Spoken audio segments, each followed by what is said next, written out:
రైతులు అధైర్య పడవద్దు. కాంగ్రెస్ ప్రభుత్వం రైతుల పక్షాన ఉంటుంది. రైతులు పండించిన వరి ధాన్యం ఒక్క గింజ లేకుండా కొనుగోలు చేస్తామని కాంగ్రెస్ నాయకులు రైతులకు భరోసానిచ్చారు. మెదక్ జిల్లా వెల్దుర్తి మండలంలోని కుక్నూర్ గ్రామంలోని ధాన్యం కొనుగోలు కేంద్రాన్ని సందర్శించి అక్కడి రైతులు పడుతున్న ఇబ్బందులను వారు తెలుసుకొని మీకు అండగా మేముంటామని రైతులకు మనోధైర్యాన్ని ఇచ్చారు.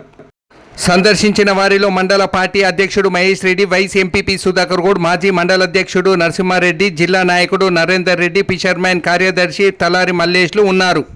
ఈ సందర్భంగా వారు మాట్లాడుతూ వెల్దుర్తి పిఎస్సిఎస్ చైర్మన్ అనంతరెడ్డి నిర్లక్ష్యం వల్లనే వడ్లు కొనుగోలులో జాప్యం జరుగుతుందని వారు ఆరోపించారు. టీఆర్ఎస్ నాయకులు కాంగ్రెస్ ప్రభుత్వంపై ఆరోపణలు చేయాలనే ఉద్దేశంతోనే రైతుల వద్దకు వెళ్లి ప్రభుత్వంపై లేని ఆరోపణలు చేస్తున్నారని వారు టీఆర్ఎస్ నాయకులను దుయ్యబట్టారు. ప్రకృతి వైఫల్యం వల్ల అకాల వర్షం రావడంతో వరి ధాన్యం తడిసిన విషయం విదితమేనన్నారు. దీనికి టీఆర్ఎస్ నాయకులు కొనుగోలు కేంద్రాల వద్దకు వెళ్లి రద్దాంతం చేయాలా అని వారు ప్రశ్నించారు. మీ గత ప్రభుత్వంలో వరి ధాన్యం మొలకలు రాలేదా అని వారు ప్రశ్నించారు.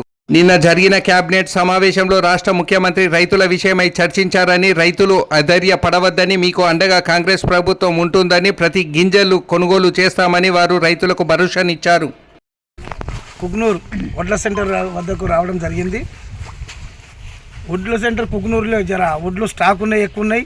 అయితే ఇది నిర్లక్ష్యం, ఈ పిఎస్ఎస్ వాళ్ళదే నిర్లక్ష్యం, ఇది ఈ చైర్మన్ గారిది నిర్లక్ష్యం, ఇది అనంతరెడ్డి గారిది.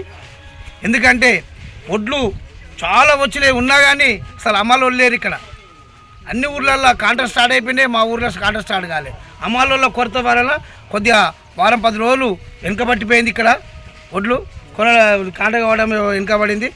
అదేవిధంగా నడుస్తుండగానే మళ్ళీ ఇక్కడ అకాల వర్షాలు కురవడం వల్ల కొద్దిగా రైతులకు ఇబ్బంది అయింది.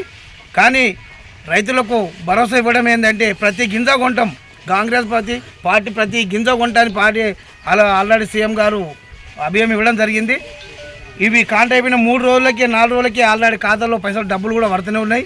అధైర్యపడద్దు, రైతులందరూ ఖచ్చితంగా ప్రతి గింజను కొనేదాకా సిద్ధంగా ఉంటామని చెప్పి రైతులకు భరోసా ఇవ్వడం జరుగుతుంది. కదా మీ అనుకోండి, వెల్దుర్తి మండలంలోని కుక్నూరు సెంటర్ వద్దకు మరి కొనుగోలు కేంద్రం వద్దకు రావడం జరిగింది. ఇక్కడ కాంటాలు జరుగుతున్నాయి. కాకపోతే కొద్దిగా ఆలస్యం జరగడం వలన ఇక్కడ కొద్దిగా స్టాక్ ఎక్కువ ఉన్నది. మరియు మండల్లో మొత్తంలో చూస్తే ఒక 80% వరకు కంప్లీట్ అయిపోయింది ఆల్రెడీ. ఆల్మోస్ట్ చిన్నగా ఇప్పుడు మా ఎంపీపీ నరేందర్ రెడ్డి, మా స్వరూప నరేందర్ రెడ్డి గారు చెప్పినట్టు ఒక 70-80 వేల బస్తాలు ఉన్నాయి. అవి కేవలం ఒక 7-8 రోజులలో అవి కూడా అయిపోతాయి. ఎవ్వరు కూడా ఏ రైతు కూడా అధైర్యపడవలసిన అవసరం లేదు. మరియు రైతులకు పడంగానే 3-4 రోజులలోనే డబ్బులు కూడా ఖాతాలకు వచ్చేస్తున్నాయి. మరియు అదేవిధంగా ఈ టీఆర్ఎస్ ప్రభుత్వం వాళ్ళు ఇప్పుడు టీఆర్ఎస్ వాళ్ళు చేస్తున్న లొల్లి ఏంటంటే రేపు మేము రైతుల దగ్గరికి పోకపోతే మమ్మల్ని ఏమంటారో అనే ఉద్దేశంతో వాళ్ళకి తెలియదా. గత సంవత్సరంలో ఏ రోజు కూడా ఒడ్లు నానిపోయి టాపర్ల కిరాయిలు కట్టలేని పరిస్థితిలో ఒడ్లు మొలకలు వస్తే కూడా తీసుకోలేక రోడ్ల పండు పడేసిపోయిన రోజులు ఉన్నాయి. కానీ ఇప్పుడు ఆ ప్రభుత్వం మాది అట్లా కాదు. కేవలం నానిపోయిన గింజలైనా సరే ఏదైనా సరే ప్రతి ఒక్క గింజ రైతు దగ్గరికి వెళ్ళి కొనవలసిందే అని చెప్పి సీఎం గారు ఆదేశించడం జరిగింది. నిన్ననే క్యాబినెట్లో మాట్లాడిరు.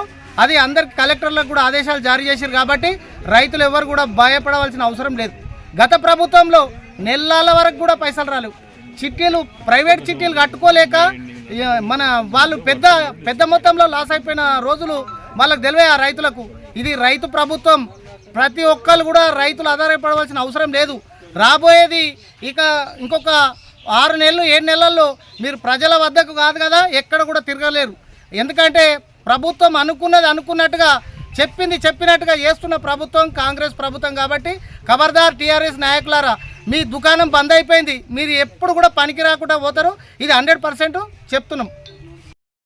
ఈరోజు వెల్దుర్తి మండలంలోని కుక్నూరు సెంటర్ దగ్గరకు పరిశీలించడానికి రావడం జరిగింది. ఇక్కడ ఒడ్లు కొంచెం జాప్యం జరిగింది. విషయం ఏంటంటే గత సంవత్సరం కానీ ఎప్పుడైనా మే నెలలో మొత్తం ఎప్పుడు పోలే మే ఎండింగ్ వరకు పోయినాయి. అదే రీతిలో పోతుంది. అకాల వర్షానికి ఏ గవర్నమెంట్ అయినా ఎవరైనా ప్రకృతికి ఇవ్వడం ఏం చేయలేము. కాబట్టి గమనించాలి. దీన్ని ఏదో ఆసరగా చేసుకొని నిన్న మాసాయపేటలో అక్కడిక్కడ ఏదో తప్పిదం అన్నట్టు చూపిస్తున్నారు. ఇది మంచిది కాదు. సరైన పద్ధతిలో విమర్శించేది కూడా ఏదైతే నిన్ననే మన క్యాబినెట్ చర్చ జరిగింది. చర్చలో కూడా గౌరవ మంత్రివర్యులు చెప్పిర్రు. ఖచ్చితంగా చివరి గింజ వరకు ఏదైనా నానినా కానీ తప్పకుండా పోతాయి, తీసుకుంటాము. గవర్నమెంటే ఖచ్చితంగా తీసుకుంటుంది. ఎవరు ఏ రైతు కూడా ఆధార్యపడొద్దని చెప్పి ఈ విధంగా చెప్తున్నారు. ఈ రకంగా సెంట్రల్ వాళ్ళకి అందరికీ రైతులకు భరోసా ఇస్తూ ఏదైతే మన మండలంలో ఇప్పటికే 2,60,000 బస్తాలు పోయినాయి. దాదాపు ఇంకొక 80,000 బస్తాలు ఉన్నాయి. అది మేజర్గా 2-3 ఊర్లలోనే ఎక్కువనే, మిగతా కూడా దాదాపు అయిపోవస్తున్నాయి. చిర్లపల్లి లాంటి చిన్న చిన్న సెంటర్లు దాదాపు అయిపోయినాయి. ఎల్దుర్తి కూడా మ్యాక్సిమం అయిపోయినాయి. ఇంకొన్ని ఉన్నాయి కాబట్టి అవి కూడా గత ఈ నెలాఖరులో దాదాపు అయిపోతాయి. మొన్ననే గౌరవ మంత్రివర్యులు చొరవ తీసుకొని మన ఒడ్లు మన దగ్గర రైస్ మిల్ కొరత ఉంది కాబట్టి మన ఇక్కడ నుంచి మహబూబ్నగర్ డిస్టిక్ కానీ సిద్దిపేట డిస్టిక్ కానీ కమిషనర్ గారి లెటర్ ద్వారా ఈరోజు మనం నింపుతున్నాం. దాదాపు ఇంకొక వారం 10 రోజులలో ఇదే రీతిగా జరిగితే వెళ్ళిపోతే ఎవరు ఆధార్యపడవద్దు. రైతులకు అందరికీ కాంగ్రెస్ పార్టీ ఏదైనా రైతు ప్రభుత్వం ఇది. మన ఏదైనా రైతులు ఇబ్బంది పడుతుంటే ఏ గవర్నమెంట్ మన గవర్నమెంట్ చూసేది కాదు కాబట్టి ఇందిరా ప్రభుత్వంలో రైతులకు ఎప్పుడు భరోసా ఇస్తూ ప్రతి గింజ కొనేంత వరకు మేము దగ్గరుండి చేస్తాం. ఎవరు కూడా రైతు ఆధారపడొద్దని చెప్పి నేను పత్రికా వితరణగా తెలుపుతున్నాను. మరియు వివిధ గ్రామాలలో ఉన్నటువంటి కొనుగోలు కేంద్రాలను పరిశీలించడం జరిగింది. ఇక్కడ ఒడ్లు కొనుగోలు ఏ విధంగా జరుగుతుంది, ఇక్కడ ఉన్నటువంటి సమస్యలు ఏంటి అని, నారీల సమస్య ఉందని స్వయంగా రైతులను అడిగి తెలుసుకోవడం జరిగింది. మన మండలంలో కోఆపరేటివ్ ద్వారా పిఎస్సిఎస్ ద్వారా 22 సెంటర్లు, మిగతా ఐకేపీ ద్వారా సుమారు 6 సెంటర్లు ఉన్నాయి. ఇందులో ఒక 7-8 సెంటర్లలో పూర్తిగా కొనుగోలు పూర్తి చేయడం జరిగింది. ఇంకా 70-80% కొనుగోలు పూర్తి కావడం జరిగింది. మిగతావి కూడా వారం రోజుల్లో ఖచ్చితంగా అందరు రైతుల దగ్గర నుంచి ధాన్యం సేకరణ జరుగుతుంది. రైతులు ఆధారపడద్దు, ఎందుకంటే ప్రకృతి వల్ల కొద్దిగా పంట నాడడం జరిగింది. చిట్ట చివరి గింజ వరకు ప్రభుత్వం కొనుగోలు చేస్తామని ఖచ్చితంగా హామీ ఇవ్వడం జరిగింది. కొనుగోలు చేసిన మనకు అన్లోడ్ అయిన తర్వాత 3-4 రోజుల్లో రైతుల అకౌంట్లలో డబ్బులు పడుతున్నాయి. కానీ ప్రతిపక్షాలు మాత్రం కేవలం ఏదోటి విమర్శించాలనే దురుద్దేశంతో ప్రజల్లోకి వెళ్ళి కొత్త బిచ్చాడు పొద్దురుగాడు అన్నట్టు అదే పనిగా విమర్శించడం చేస్తూ ఉన్నారు. ప్రభుత్వ పనితీరును మెచ్చుకోవాలి కానీ కేవలం విమర్శించడమే పని కాదు. ప్రభుత్వం స్పష్టంగా ప్రజలకు హామీ ఇస్తుంది. ఇచ్చిన హామీ ప్రకారం కట్టుబడి చిట్ట చివరి గింజ వరకు కొనుగోలు చేసి డబ్బులు తొందరగా చెల్లిస్తూ చర్యలు తీసుకుంటుంది కాబట్టి అందరూ సహకరించవలసిందిగా రైతులు కోరుతున్నారు.